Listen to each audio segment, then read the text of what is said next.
Welcome to this explainer of What We Kept. Today, we are unpacking a story that honestly hits incredibly close to home for anyone who's ever dealt with aging parents or even just questioned their own legacy. Through the eyes of Franca, who is this fiercely independent woman navigating the twilight of her life, we're going to explore what it really means to be seen, what it takes to survive, and what we truly hold on to when literally everything else is stripped away. Let's dive right in with a thought that just perfectly captures our 84-year-old protagonist, Franca. For her, the past isn't something she actively dwells on every single day. She's lived a remarkably long, complicated life, and she is perfectly content to let those memories blur past her. Just like scenery out of a train window. But, as you'll see, sometimes that train stops, and the past absolutely demands to be reckoned with. All right, part one, an unwanted new chapter, Franca's present-day reality. So Franca has just been moved, very efficiently mind you, into a smaller, totally unfamiliar apartment by her well-meaning, but let's be honest, pretty overbearing daughter. It's a jarring transition that completely uproots her from her home of 30 years. Now to her daughter, she's just a fragile old woman who needs to be managed, but think about the sheer volume of history this woman actually carries. Born right as Mussolini came to power, widowed as a teenager in the middle of World War II, rebuilding her life from scratch in the rubble of 1946. She contains multitudes that her present world just completely ignores.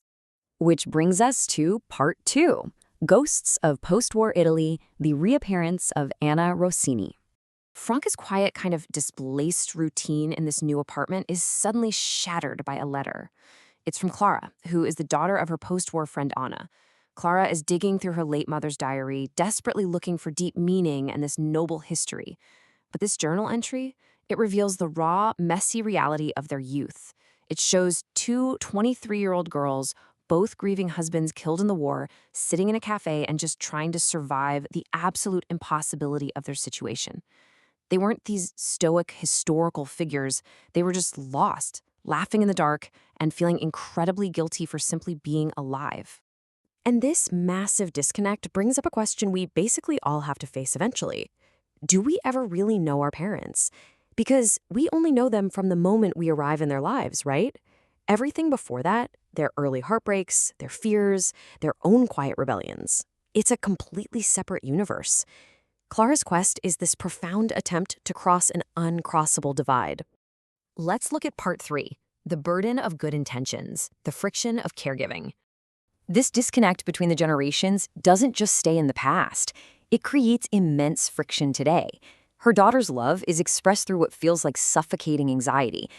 Packing Franca's fridge with pre-cooked meals, insisting she use a walker, and constantly pushing for this assisted living facility in Milan. Her daughter looks at Franca and sees a fragile risk that absolutely must be mitigated, wrapped up tight in bubble wrap. But Franca, she knows she's aging. She knows the risks. She just values her autonomy way, way more than her safety. Franca's fierce independence is just absolute. Listen to this. When she takes a terrible fall in her apartment, she doesn't call an ambulance. She definitely doesn't call her daughter. Instead, she calls Fatima, the kind Bangladeshi cafe worker from down the street. Why? Because Fatima treats her like an actual human being, not some broken object. Franca would literally rather risk falling alone and relying on the quiet grace of a virtual stranger than surrender her autonomy to her daughter's suffocating care. Moving on to part four, writing the past, the commodification of memory. So this struggle for autonomy in the present extends directly to her history. Claire decides to take her mother's journals and Franca's old letters to publish a book, totally romanticizing their post-war grit into this polished narrative of noble resistance. But Franca completely rejects this. As she tells Clara straight up, survival wasn't some grand philosophical choice or an act of heroism. It was, most of the time, just the blind persistence of the human body. You woke up, you worked, you ate, and you kept breathing. By turning their trauma into an inspiring story, Clara is basically commodifying their pain just to make herself feel better about her mother's life. Franca expands on this when a young university researcher calls her up, super eager to hear all about hopes and dreams during the post-war rebuild. Franca bluntly tells the researcher that plans were entirely meaningless after the war. Living is surviving, day after day. She refuses to put a neat, inspiring little bow on history. The world was broken, they were broken, and they just kept going. That is the unvarnished truth, and she won't pretend otherwise. Which leads us to part five, the quiet rebellion of living, finding meaning in the present.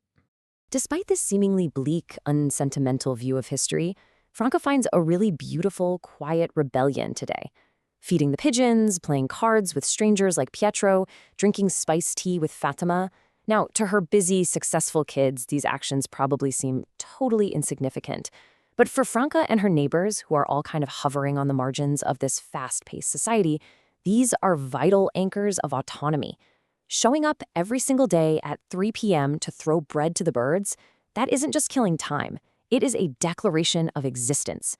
It's a way of saying, I am still here, and I still have a place in the rhythm of this city. The true weight of these small acts becomes heartbreakingly clear as the people around Franca begin to fade. When Giulia dies after a fall, Franca steps up and takes over the pigeon-feeding ritual. When Pietro suffers a stroke and is forced into a sterile nursing home by his kids, Franca sits on the park bench completely alone. Maintaining these tiny rituals isn't just a habit. It is her brave, quiet way of keeping things alive when everything else is slipping away. As she looks back on her 3 failed marriages, the friends who have passed away, and her distant children living in London and Milan, Franca arrives at this profound realization, and honestly, one that can be incredibly liberating for all of us.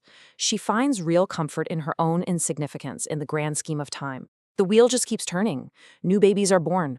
Old people fade away. She doesn't need to be a hero in Clara's book or a perfectly managed patient for her daughter. Living simply because she is alive is entirely enough.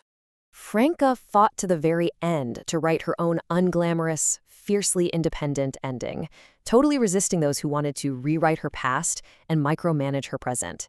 And it leaves us with such a powerful question to chew on. When your life becomes a story, how will your legacy be defined?